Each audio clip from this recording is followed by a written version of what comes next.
कांग्रेस की स्थिति बड़ी विचित्र हो गई। इतनी कमजोर बदतर स्थिति कांग्रेस की कभी नहीं है। वो दया की पात्र बनकर रह गई है, लालू की कृपा पात्र की हैसियत में पहुंच गई है कांग्रेस। उसके पूर्व प्रदेश अध्यक्ष अनिल शर्मा पार्टी छोड़ते हैं और कहते हैं कि राजद के साथ गठबंधन कांग्रेस के लिए आत्मघाती है। क्या वास्तव में कांग्रेस की दुर्दशा के लिए राजद जिम्मेदार है? लालू प्रसाद यादव जिम्मेदार है? क्या कांग्रेस की रीति नीति जिम्मेदार है? क्या मंडल कमंडल की राजनीति जिम्मेदार है? हम इस वीडियो में इसी मुद्दे पर बात करेंगे कि कांग्रेस की दुर्गति के लिए जिम्मेदार कौन है, दुर्दशा क्यों हुई और उसका लगातार जनाधार खत्म होता रहा, उसका राजनीतिक प्रदर्शन कैसा रहा। हम तमाम बातों पर चर्चा करेंगे। आप देख रहे हैं फोर्थ व्यूज और मैं उपेंद्र कश्यप। पॉलिटिकल एनालिसिस का बड़ा मंच है फोर्थ व्यूज। तो हम बात करते हैं कि कांग्रेस की स्थिति बदतर क्यों हुई। पहले आप लोकसभा और फिर विधानसभा चुनाव का चुनाववार एक डाटा आपको हम बता देते हैं। 1984 में जबकि बिहार और झारखंड एक हुआ करता था, तब बिहार में 54 सीटें थी और तब 48 सीटें कांग्रेस के पास थी लोकसभा चुनाव में। आप सोचिए 54 में 48 सीटें, यानी आज जो बिहार का कद है 40 सीट का, उससे अधिक। 1989 में चुनाव होता है और कांग्रेस 48 से सिमट कर 4 पर रह जाती है। 1991 में मात्र 1 सीट रह जाती है बिहार से, जबकि बिहार झारखंड एक है, 54 सीटें हैं। 1996 में 2, 1998 में 5, 1999 में 4 और 2004 में जबकि बिहार और झारखंड अलग हो जाता है तो मात्र बिहार की 40 में 3 सीटों पर कांग्रेस सिमट कर रह जाती है। 2009 में चुनाव होता है तो 2, 2014 में चुनाव होता है तो 2 और 2019 में जब चुनाव होता है तो मात्र 1 किशनगंज की सीट कांग्रेस के पाले में बची रह जाती है। अब विधानसभा चुनाव का अगर विश्लेषण करें तो जब बिहार झारखंड एक था तो 1985 में जो बिहार विधानसभा का चुनाव हुआ था 324 सीटें बिहार झारखंड मिलाकर थी और 196 सीटें कांग्रेस के पास थी। लेकिन बदतर स्थिति देखिए कि फरवरी 2010 में जब चुनाव होता है, फरवरी 2005 में जब बिहार विधानसभा का चुनाव होता है, जब 243 सीटें रहती है तो कांग्रेस के खाते मात्र 10 सीटें जाती हैं और वही तुरंत बिहार में जब सरकार नहीं बनती है और 2005 में ही नवंबर में जब चुनाव का परिणाम घोषित होता है तो कांग्रेस 9 पर सिमट जाती है। 2010 में 4 सीट पर सिमट जाती है और 2015 में 27 सीटों पर और 2020 में मात्र 19 सीटों पर कांग्रेस थम जाती है। लगातार उसका जनाधार कमजोर होता गया, उसके वोटों की संख्या घटती चली गई। तो कारण क्या है? अनिल शर्मा जैसे काफी लोग ऐसे हैं जो यह मानते हैं कि राजद से गठबंधन के कारण कांग्रेस की यह दुर्गति हुई। लेकिन क्या यही सत्य है? हम आपको 2 विशेषज्ञों के विचार भी आपको इस वीडियो में बतलाएंगे। दरअसल कांग्रेस का पतन 1984 के बाद जो 1989 में चुनाव हुआ उससे स्पष्ट दिखता है कि वहीं से उसका पतन शुरू हो गया और 1990 में लालू प्रसाद यादव का उभार होता है। यानी 84 से 89 के बीच कहीं ना कहीं कांग्रेस की नीति रीति गलत रही और यही कारण है कि लालू जब 1990 में जब उभरते हैं तो उसके बाद वो लगातार पिछड़ते चला जाता है। दरअसल कांग्रेस दलित, ब्राह्मण और मुस्लिम की राजनीति शुरू से करते रही 1951 से ही। ब्राह्मणों के साथ आप सवर्णों को भी जोड़ सकते हैं, यानी दलित, सवर्ण और मुस्लिम, यही राजनीतिक उसके समीकरण रहे हैं कांग्रेस के। बिहार में जब पिछड़ावाद का उभार होना शुरू हुआ, आप याद करिए कि लोहिया ने कहा था कि सत्ता सवर्णों के बाद पिछड़ों से होते हुए दलितों तक जाएगी। जो वाम संगठन बिहार में सक्रिय रहे उनसे गरीब कमजोर जातियों में राजनीतिक चेतना का विकास हुआ और जब इस देश में 1990-91 की घटना को देखिए, मंडल और कमंडल का, कांग्रेस तय नहीं कर पाई कि वो मंडल के साथ रहेगी या कमंडल के साथ जाएगी। कांग्रेस के जो नेता ये कहते हैं कि हम भावनाओं की राजनीति नहीं करते और इसीलिए हम पिछड़ते चले गए। सच ये नहीं है। जाति की राजनीति की बुनियाद ही कांग्रेस ने इस देश में रखी थी। ब्राह्मण, दलित और मुस्लिम का समीकरण बनाकर 50-60 वर्ष तक सत्ता में कांग्रेस रही, तो जातीय समीकरण के कारण। और अब वो कहते हैं कि हम भावनाओं के साथ राजनीति नहीं करते। विचित्र स्थिति है। मुस्लिम तुष्टीकरण क्या था? लगातार मुस्लिम तुष्टीकरण के कारण वो पिछड़ते चली गई। यह भी एक बड़ा फैक्टर था कि हिंदुओं का एक बड़ा वर्ग कांग्रेस से अलग होते चला गया।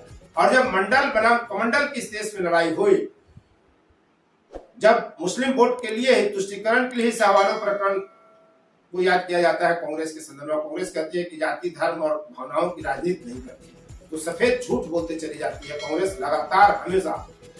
जब लालू प्रसाद का उभार होता है तो आप अगर देखिए कि जो 80 के दशक से लगभग 1975 आपातकाल के बाद जो राजनीतिक चेतना का विकास नीचे ग्राउंड स्तर तक गया, सवर्णों के बाद जो दबंग जातियां थीं और खासकर सवर्ण और खासकर जो वैश्य कैटेगरी में भी अगर देखें जो समृद्ध थे, अगर 1931 की जनगणना का आप ख्याल करें तो बिहार में सवर्णों के बाद कुर्मी सबसे अधिक अंग्रेजी बोलने वाली जाति थी, तो जो और यादव मजबूत जातियां थी, न कि शिक्षा में आगे थी।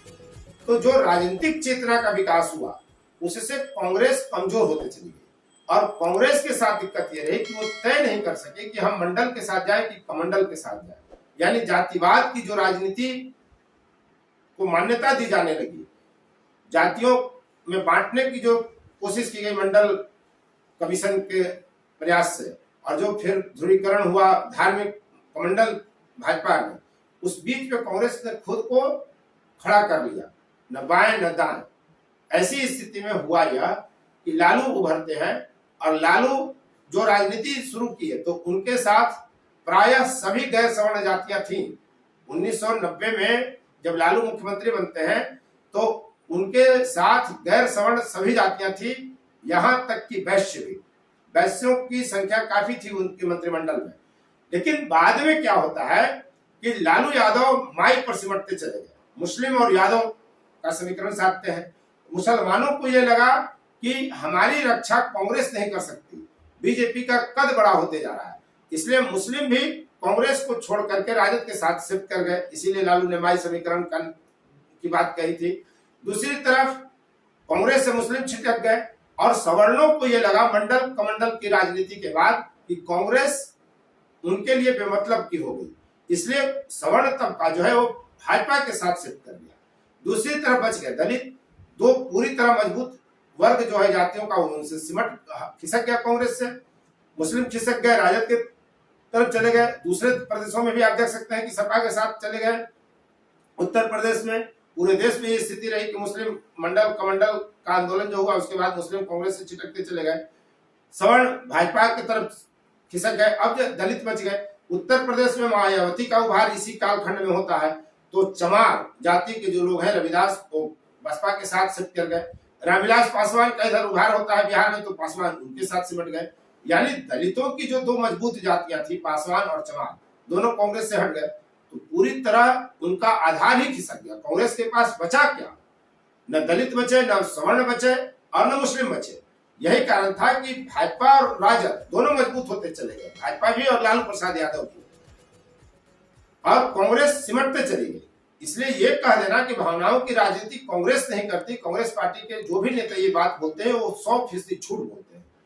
दूसरी बात कि सिर्फ लालू जिम्मेदार नहीं है, कांग्रेस की रीति नीति जिम्मेदार थी।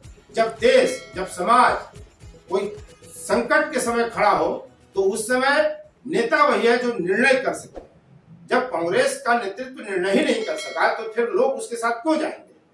अब हम आते हैं इस देश के और बिहार के स्तर पर अगर आप देखें तो जाति की राजनीति और राजनीति की जाति पर मजबूत पकड़ रखने वाले हैं वीरेंद्र यादव। वे कहते हैं कि लालू के कारण कांग्रेस बर्बाद नहीं हुई। लालू के उभार के मुख्यमंत्री बनने के पहले ही कांग्रेस का नुकसान होना शुरू हो गया था 1989 से ही। 1984 में जिसके 48 सांसद थे, 1989 में 4 पर सिमट गया था। लालू कैसे जिम्मेदार है? इनका कहना है वीरेंद्र यादव का कि लालू प्रसाद यादव ने संजीवनी दी कांग्रेस की मरती हुई उखड़ती हुई सांसों को थामा, और यही कारण है कि उसकी कुछ सीटें आने भी लगी, वरना कांग्रेस पूरी तरह सफाया हो जाता। लालू ने उसको साफ होने से बचाया। और आप कांग्रेस के प्रदेश अध्यक्ष को ही देख लें, अखिलेश प्रसाद को, उनको 2 बार राजद के समर्थन से राज्यसभा भेजा गया। यानी कांग्रेस अपने सदस्यों को विधान पार्षद और राज्यसभा भी भेजने लायक नहीं है। वो तो लालू का देन है, यह वीरेंद्र यादव का मानना है। दूसरी तरफ मुजफ्फरपुर के हैं professor Arun Kumar, assistant professor हैं, सामाजिक राजनीतिक मुद्दों पर विभाग बोलते हैं, काफी चर्चा में वो शामिल हो चुके हैं, टीवी डिबेटों में भी अरुण कुमार। उनका कहना है कि पिछड़े वर्गों में जो राजनीतिक उभार हुआ उसकी कांग्रेस ने अनदेखी की और अनावश्यक अगड़ी जातियों पर आवश्यकता से अधिक कांग्रेस ने भरोसा किया, जबकि हमने आपको थोड़ी देर पहले बताया था कि सवर्ण जो है वो भाजपा ही हो गए थे मंडल आंदोलन के बाद। दूसरी चीज ये रही कि संघर्ष या आंदोलन का रास्ता कांग्रेस ने कभी नहीं अपनाया, चूंकि वहां तो जन्मना राजकुमार है और राजा के पद, तो फिर संघर्ष कौन करता। वो संघर्ष और आंदोलन का रास्ता न अपनाकर गठबंधन का आसान रास्ता अपनाने लगे, ऐसा प्रोफेसर अरुण कुमार का कहना है।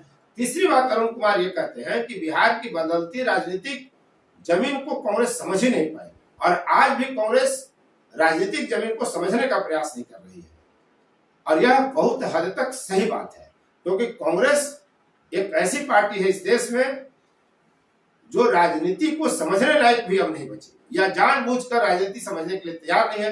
क्योंकि बात घूर फिर कर वहीं आती है कि जब जन्मना राजकुमार और राजा ही बनना तय है तो दूसरे लोग राजकुमार या राजा बनने के लिए संघर्ष क्यों करेंगे।